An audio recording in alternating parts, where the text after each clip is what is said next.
E quem repercute agora esses dados com a gente é o Luciano Costa, economista-chefe da Meridian Investment, que já está aqui comigo. Luciano, muito bom dia, querido. Bem-vindo aqui à nossa programação.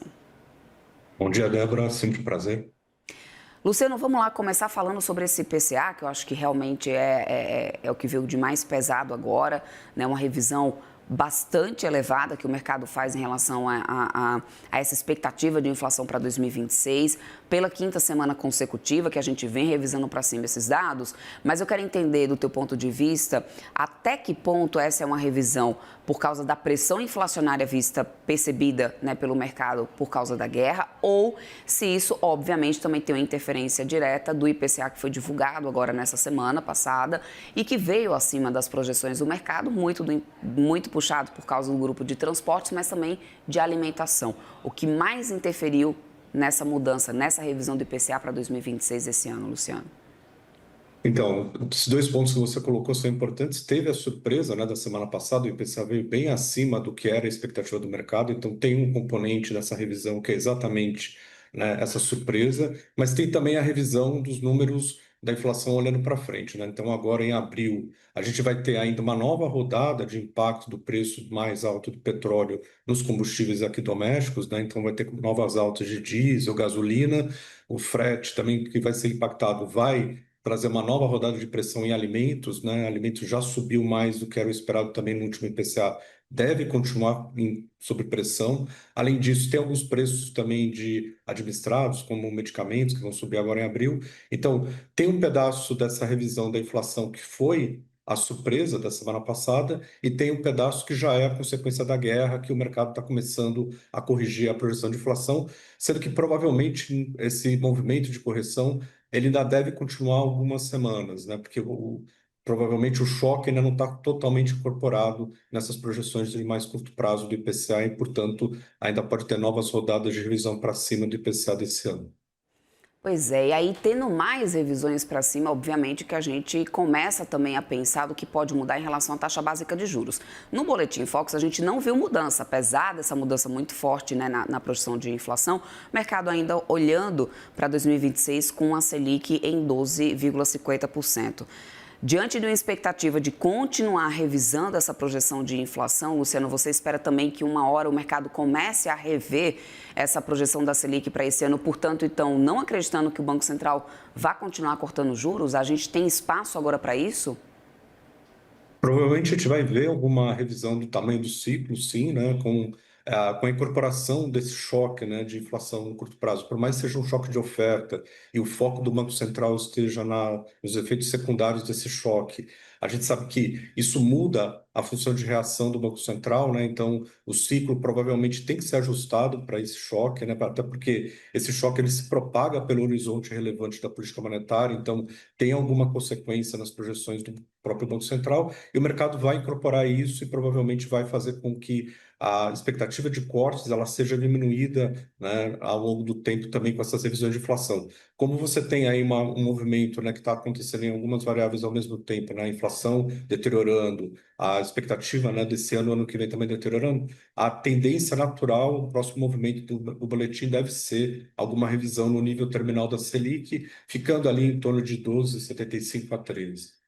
Agora, a gente também teve mudança na projeção do câmbio, né, Luciana? A gente sabe que o câmbio, apesar do efeito defasado, ele tem um certo, ele projeta ali também um certo alívio de inflação. Ou seja, se não fosse, inclusive, essa revisão para baixo do dólar para esse ano, a gente poderia estar vendo já uma projeção de inflação ainda maior para esse ano de 2026, na visão do mercado?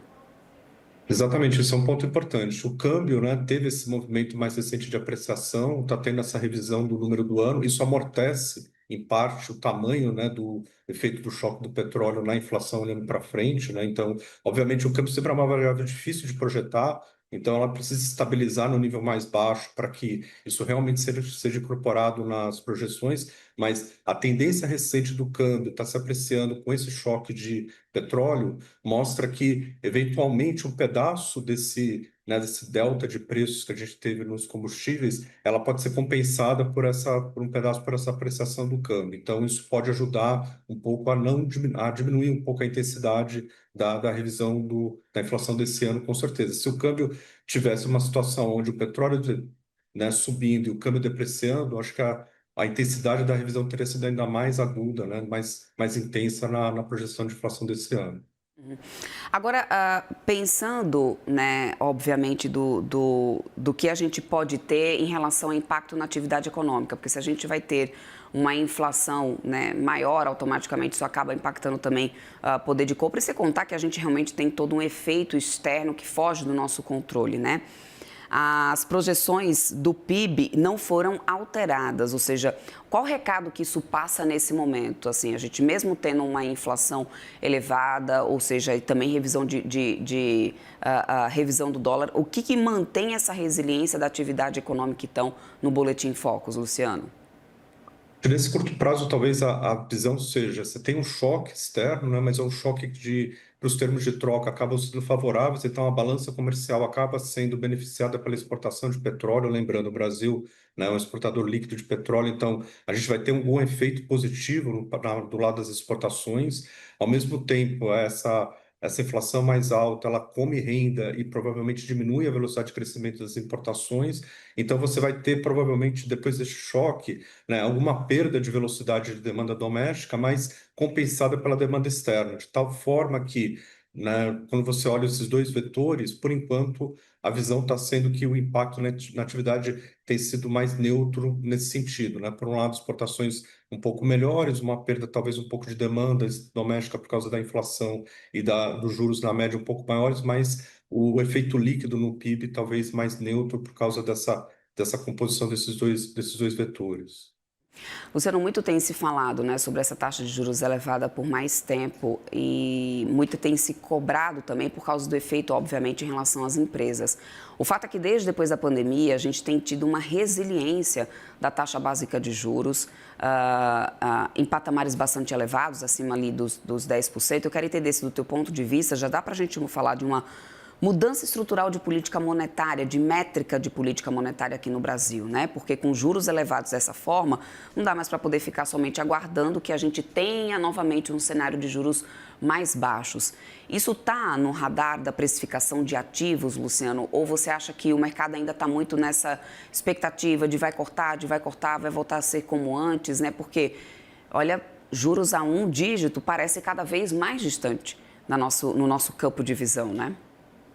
Sim, acho que o que está acontecendo nesse ciclo agora de política monetária é que a gente está terminando, né, essa fase da onde a gente ficou com uma Selic muito restritiva e está entrando no ciclo de flexibilização com uma percepção de que o juro neutro ele está ficando mais elevado na da economia, ou seja, a economia, mesmo trabalhando com juro real muito restritivo, ela manteve um ritmo de crescimento ainda relativamente robusto na margem, o que mostra que ela tem impulsos, né, aí no caso vem o lado fiscal, que mantém essa economia bastante aquecida, apesar dos juros estarem elevados, né? Então, a gente tem aí duas forças, né? Por um lado, a gente tem, né, a política monetária tentando fazer o trabalho dela, desaceleração, mas, por outro lado, uma política monetária, uma política fiscal mais frouxa, mais expansionista, estimulando a economia. Então, o conjunto dessas duas forças acho que resulta nesse quadro que a gente está vivendo agora, né? Apesar de ter uma taxa de juros muito elevada, uma taxa de juros que atrapalha, inclusive, né, como você colocou, o funcionamento da economia, a despesa financeira das empresas fica muito alta, isso traz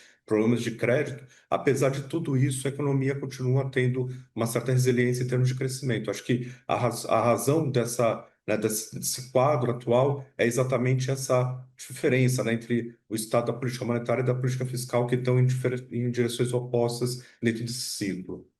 Agora, mesmo com essa piora de expectativa de inflação, o fato é que a gente tem esse fluxo de estrangeiros super positivo aqui no Brasil. Essa semana agora que passou, a gente viu muito isso acontecendo, mesmo com todo esse caos lá fora, mesmo com todas essas incertezas que a gente tem falado aqui.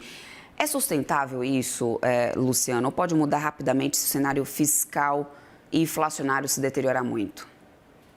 Eu acho que tem um ponto aqui desse fluxo que é exatamente o quadro global, né, que é essa busca por ativos, né, não denominados em dólar, e o Brasil, né, como um país emergente grande, com, né, eventuais possibilidades de investimento, acaba sendo uma classe de ativos interessante nessa conjuntura, mas muito independente do que você falou, se a gente tiver um quadro olhando para frente, principalmente a partir de 2027, que a gente não vá para uma expectativa de ajuste fiscal, esse fluxo pode deteriorar e pode se reverter rapidamente, né? Então, a gente está muito ainda na expectativa, né, que o mercado tem de que, a partir de 2027, um novo governo, seja, né, o governo atual se mantendo ou um governo eventual, né, diferente, faça um ajuste fiscal e, com isso, a gente tenha uma trajetória mais cadente da dívida olhando para frente, né, olhando no médio prazo. Então, esse fluxo é um fluxo que ele é muito condicionado a essa percepção de médio prazo, de que em algum momento do tempo, a partir de 2027, a gente vai ter um ajuste fiscal, uma política econômica mais que busque mais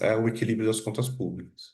Prefeito Luciano Costa, economista-chefe da Meridian Investment, estava aqui conosco. Quero muito agradecer, meu querido, o seu tempo com a gente. Muito obrigada, boa semana para você e até uma próxima.